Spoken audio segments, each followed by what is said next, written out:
Assalamualaikum warahmatullahi wabarakatuh. Perkenalkan, nama saya Ahmad Dhani Syukri, NIM 3 digit terakhir saya 068. Saya dari program studi teknologi rekayasa otomasi Universitas Diponegoro. Nah, di sini saya akan memenuhi tugas pembelajaran dari mata kuliah Praktikum Sistem Embedded, yaitu modul Serial Peripheral Interface atau SPI pada sistem embedded menggunakan microcontroller STM32 dan ESP32. Yang pertama-tama, pengertian dan fungsi dari SPI.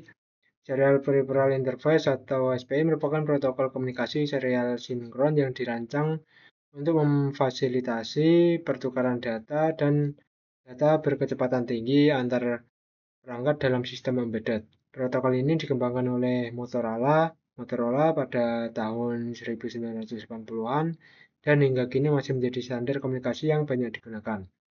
SPI berfungsi sebagai penghubung antara mikrokontroler dengan berbagai perangkat peripheral seperti sensor, memori, display, dan modul komunikasi. Keunggulan utama SPI terletak pada kemampuannya melakukan komunikasi full duplex, yaitu pengiriman dan penerimaan data dapat berlangsung secara bersamaan. Dalam konteks SPI embedded menggunakan STM32 dan ESP32, SPI memungkinkan integrasi sebagai komponen dengan efisien dan handal untuk aplikasi yang membutuhkan transfer data tepat. Lalu prinsip kerja SPI, yang pertama konsep master slave, satu perangkat master mengontrol komunikasi, mengatur clock dan memilih slave yang aktif. Lalu komunikasi full duplex, data dikirim dan diterima secara bersamaan melalui jalur MOSI dan MISO. Sinkronisasi clock, sinyal SCK dari master menyinkronkan transfer data bit per bit secara serial. Pemilihan device, pin CS atau SS mengaktifkan slave tertentu, memungkinkan multi-slave dalam satu bus. Lalu untuk jalur komunikasi SPI, yang pertama ada MOSI dan MISO. Itu jalur data dua arah. MOSI mengirimkan data dari master ke slave, MISO mengirim data dari slave ke master. Lalu yang kedua ada SCK, serial clock, itu sinyal clock yang dihasilkan master untuk menyinkronkan transfer data antar perangkat. Yang ketiga ada CS atau SS, itu chip select, sinyal pemilih slave aktif low, master mengaktifkan CS untuk memilih slave yang akan berkomunikasi. Lalu selanjutnya ada proses komunikasi data. Inisialisasi, master mengkonfigurasi clock speed dan modul SPI, kemudian menyiapkan jalur komunikasi. Pemilihan slave, master mengaktifkan pin CS atau SS low pada slave yang dituju untuk memulai komunikasi. Untuk transfer data, data dikirim melalui MOSI dan diterima melalui MISO secara simultan setiap siklus clock. Terminasi, setelah transfer selesai, master menonaktifkan CS atau SS high untuk mengakhiri sesi. Lalu mode SPI, yang pertama clock polarity atau CPOL, menentukan level idle dari sinyal clock. CPOL kondisi 0 berarti clock dalam keadaan low saat idle, sedangkan CPOL kondisi 1 berarti clock dalam keadaan high saat idle. Pengaturan ini penting untuk kompatibilitas antar perangkat. Clock fase yang kedua ada clock fase atau CPHA, menentukan kapan data disampling. CPHA 0 berarti data disampling pada tepi pertama clock, sedangkan CPHA 1 berarti data disampling pada tepi kedua clock. Kombinasi CPOL dan CPHA menghasilkan 4 mode SPI, yaitu mode 0 sampai 3. Kelebihan dan kekurangannya. Untuk kecepatan transfer data tinggi hingga puluhan MHz cocok untuk aplikasi real time. Lalu mendukung komunikasi full duplex hingga pengiriman dan penerimaan data simultan, membutuhkan lebih banyak pin GPIO terutama saat menghubungkan banyak perangkat slave.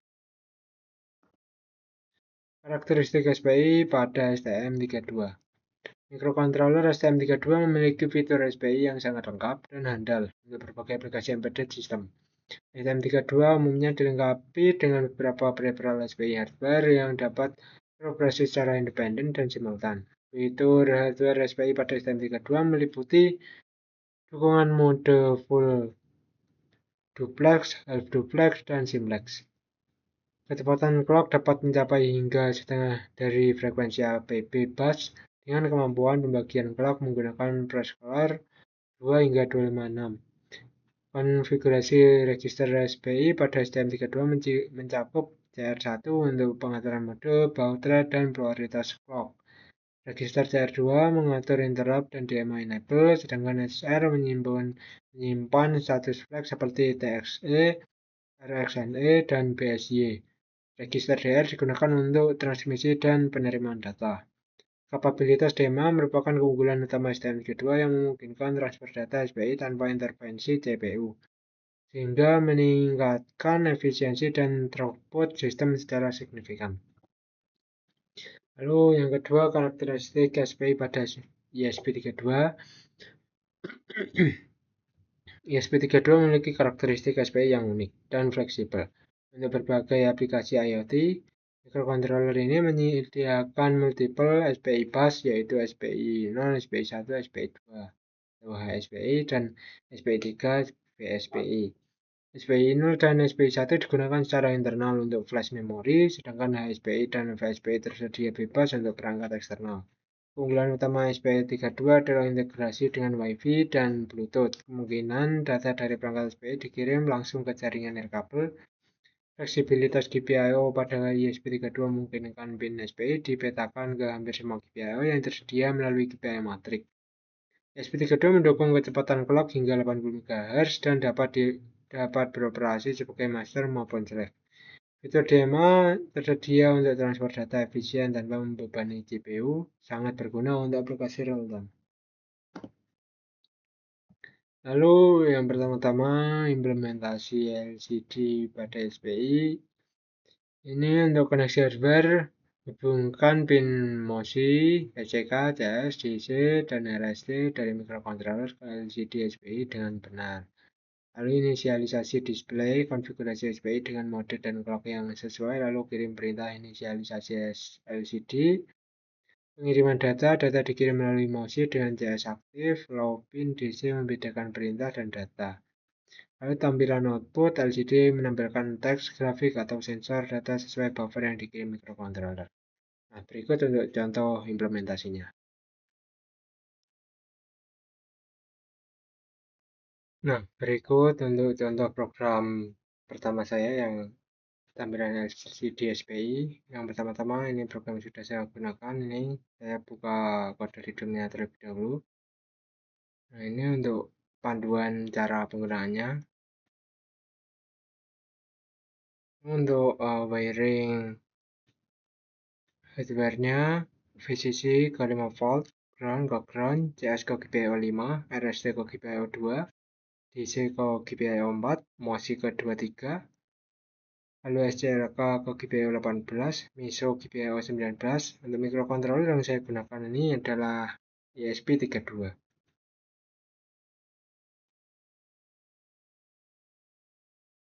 Nah, lalu lanjut ke bagian programnya. Ini untuk include yang saya gunakan include Arduino yang umum digunakan, dan ini untuk driver ST7735, ini untuk driver LCD yang saya gunakan. Ada Fruit GVX, ini untuk library grafisnya, SPI untuk library komunikasi SPI-nya. Ini tadi untuk pin yang saya gunakan. Ini untuk inisialisasi display-nya.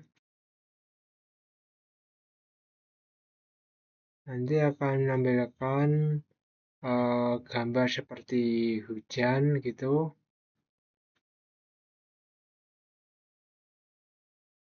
Ini untuk fungsi awan ke kiri, awan tengah kiri, awan tengah kanan, awan kanan.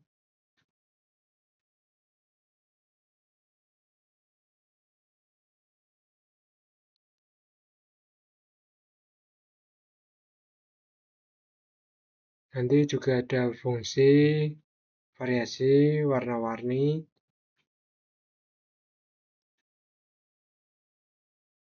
ada fungsi warna pelangi halus juga, ada pelanginya. Nanti ada fungsi di akhir itu fungsi lingkaran psychedelic.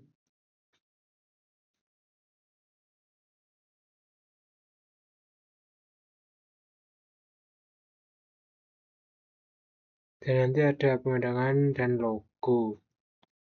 Nanti ada bagian gambar pemandangan dan logo juga. Logonya untuk logo TRO, untuk pemandangan itu pemandangan gunung.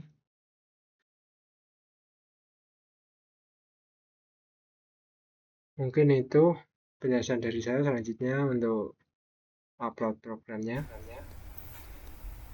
Nah, ini untuk program. Nah, ini upload terlebih dahulu. Kita tunggu untuk program agar terupload pada microcontrollernya. Nah, jika sukses, nah nanti LCD akan menampilkan gambar sesuai pada program tadi. Ini awan hujan. Nah, ini untuk yang tadi bola-bola warna-warni, ini untuk logo TRO, ini untuk pemandangan alam tadi.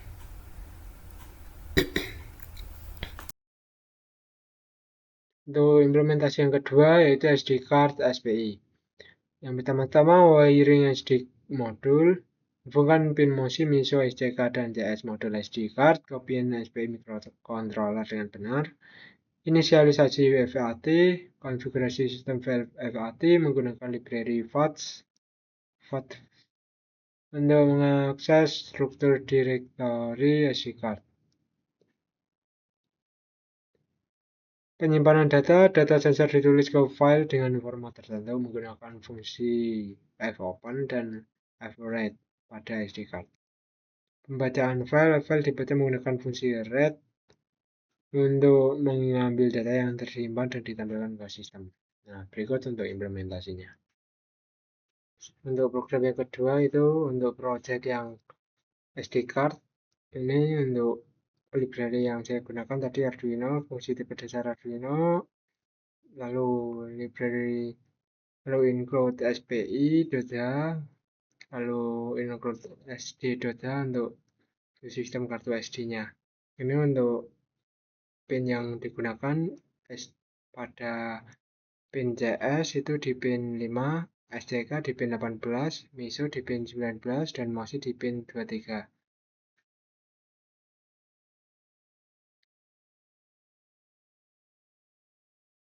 Ini fungsi untuk menambahkan isi direct, dan ini untuk cetak nama di directory target. Untuk menampilkan jika gagal membuka directory.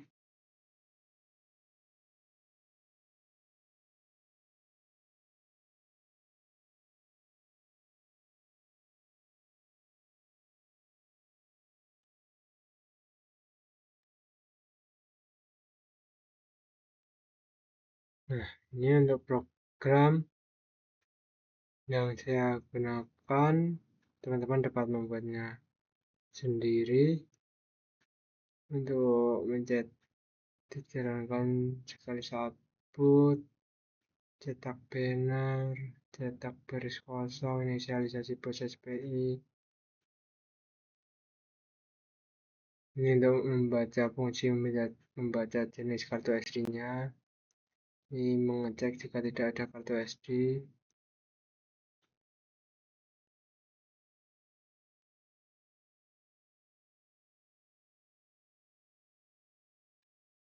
Nah, mungkin ini untuk program yang saya gunakan, tidak jauh dan tidak serinci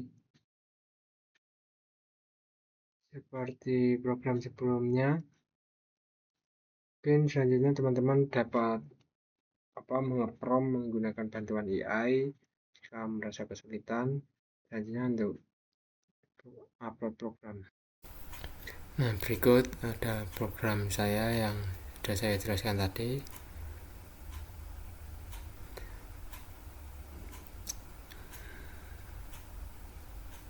Dan ini untuk wiring pada hardware-nya, ini bentuk dari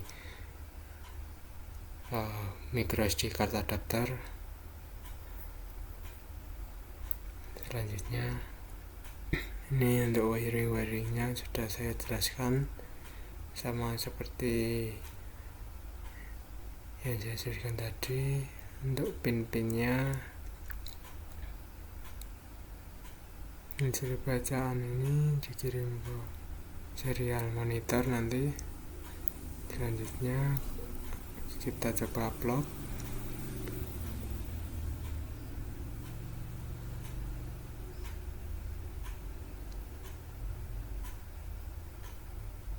Nah, ini jika sukses, ini tidak ada indikator apapun, lalu kita langsung buka serial monitor saja. Nah, ini sudah terbaca pada serial monitor. Nah, ini ESP32 microcontroller SPI test. Kartu SD membuka SD card dalam membaca direktorinya itu. Nah, nanti file-file yang ada di SD card akan terbaca semua. Ini contohnya Android Secure, video, musik, movie, dan foto Merapi. Nah, ini semuanya akan terbaca sesuai dengan folder-folder yang ada pada micro SD-nya.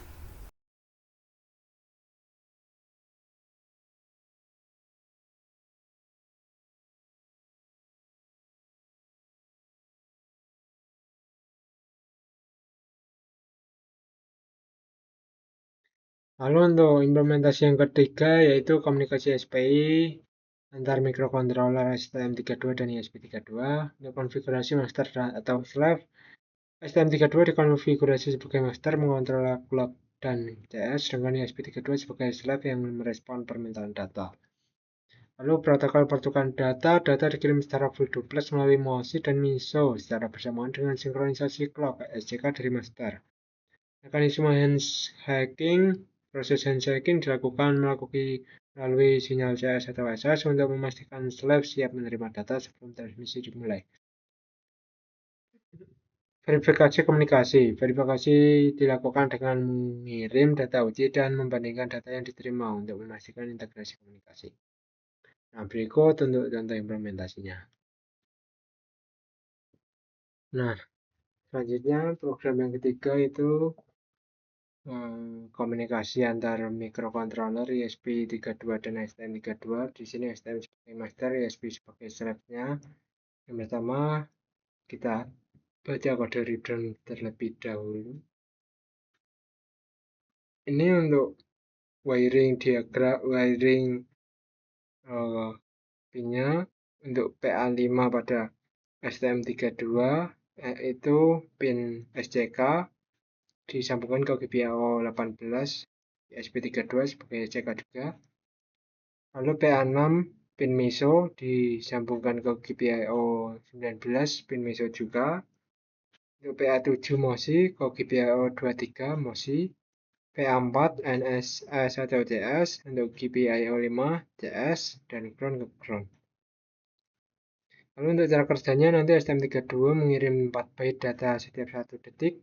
SP menerima data itu lalu menyiapkan respon untuk transaksi berikutnya.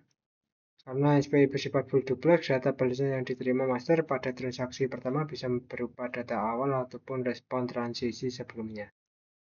Nah, lalu ini untuk program STM32-nya menggunakan library SPI tadi. P4 untuk NSS SPI.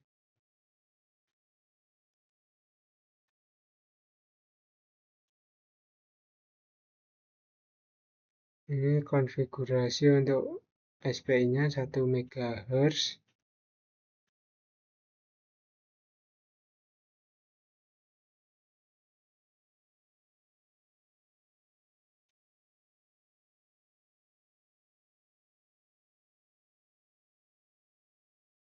Berikut untuk program yang saya gunakan.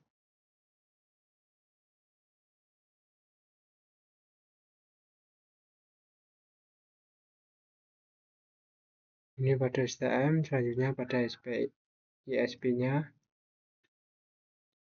Ini ada panggilan include untuk driver atau SPI slave, panggilan driver SPI slave pada ISP 32-nya. Ini untuk pin tadi. Nanti akan menerima balasan seperti ISP 0, ISP 1, ISP 2, dan selanjutnya seperti itu.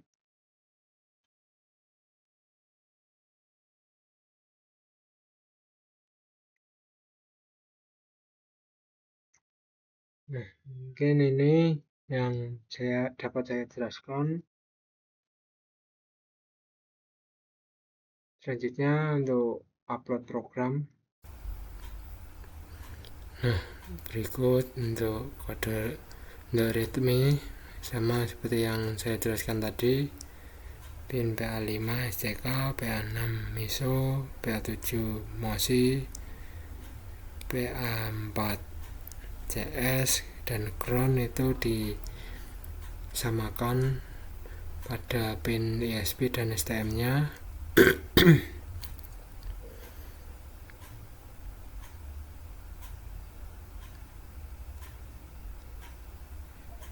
Jangan sampai terbalik. Kita baca datasheet untuk pin-pin yang telah dikonfigurasikan. Ini untuk cara kerjanya tadi. Saya upload program ke STM melalui mikro. Nah, selanjutnya buka folder satu-satu karena ini foldernya terpisah. Nah, ini folder pada STM terlebih dahulu. Menggunakan ST-Link untuk upload program. Nah, kita tunggu.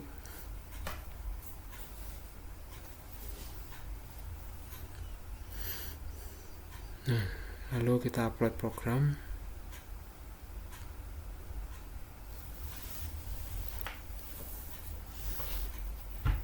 Nah, upload sukses, berarti program sudah terupload pada STM. Lalu selanjutnya kita copot port pada COM yang saya buat upload tadi. Saya pindahkan ke COM port lainnya yang tidak saya gunakan agar STM tetap terhubung untuk sumbernya. Lalu kita buka folder untuk ISP32-nya, ISP programnya. Kita upload juga ISP sebagai slave di sini.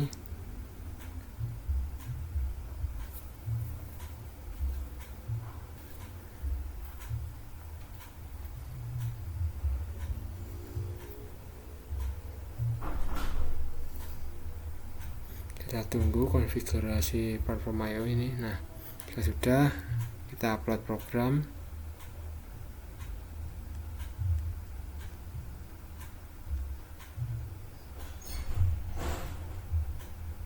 Nah, jika sudah sukses, berarti STM dan ISP sudah terkonfigurasi. Lalu kita buka serial monitor untuk program pada ISP. Nah, ini program akan terbaca, data diterima per transaksi. Ini transaksi ke 9, 10, 11. Data diterima setiap. Nah, intinya ini ISP sudah dapat menerima pesan dari sang master STM per transaksinya. Nah, ini data masuk SPI dapat berjalan dengan berhasil.